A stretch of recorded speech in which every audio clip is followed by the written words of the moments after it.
al massimo e cercare di prendere la buona decisione che consiglio di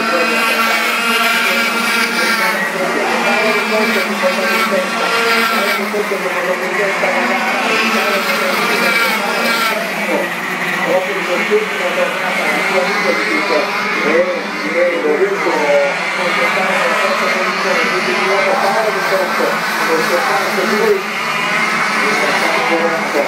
e comanda la gara così come è successo in occasione della prima manche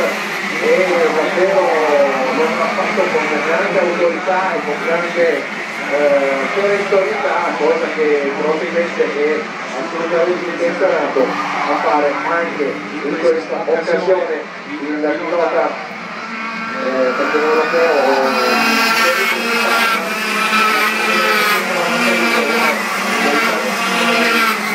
il canto italiano, il canto attenzione la